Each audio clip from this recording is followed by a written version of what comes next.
અરબી સમુદ્રમાં પણ એ લો પ્રેશર સર્જાય તો ચોક્કસથી ચોમાસું અને એને જે તાકાત જોઈએ છે એ તાકાત ચોક્કસથી મળશે. સમાચારમાં આગળ વધીએ. સુરત શહેરમાં ધોધમાર વરસાદ અને શહેરના અનેક વિસ્તારોમાં વહેલી સવારથી વરસાદી વાતાવરણ જામ્યું છે.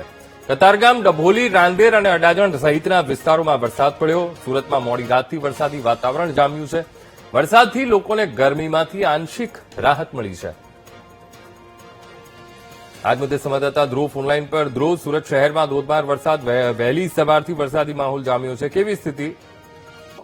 બિલકુલ, સુરતમાં છેલ્લા 2 દિવસથી વરસાદને લઈને ક્યાંક જયારે બફારો થઈ રહ્યો હતો અને વાદળછાયું વાતાવરણ જોવા મળતું હતું, પરંતુ આજે વહેલી સવારે જ શહેરના અનેક વિસ્તારોમાં ધોધમાર વરસાદ વરસતો જોવા મળ્યો છે. ખાસ કરીને સુરતના કતારગામ, સ્ટેશન રોડ, ડભોલી, રાંદેર, અડાજણ સહિતના વિસ્તારોમાં જે છે તે વહેલી સવારે જોરદાર વરસાદ જે છે તે આવ્યો હતો. વરસાદી ઝાપટા જે છે તે વહેલી સવારે આવ્યા હતા. ધોધમાર વરસાદ વરસતા જે છેલ્લા ઘણા સમયથી ભારે ઉકળાટ અને ગરમી થઈ રહી હતી તેમાં ક્યાંક આંશિક રાહત પણ મળી હતી.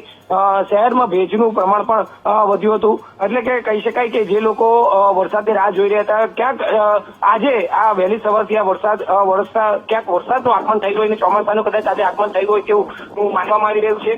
જોકે 1 કલાકથી 1.5 કલાક જેટલો આ વરસાદી માહોલ રહ્યો હતો. છૂટાછવાયા વરસાદના ઝાપટા પડ્યા હતા.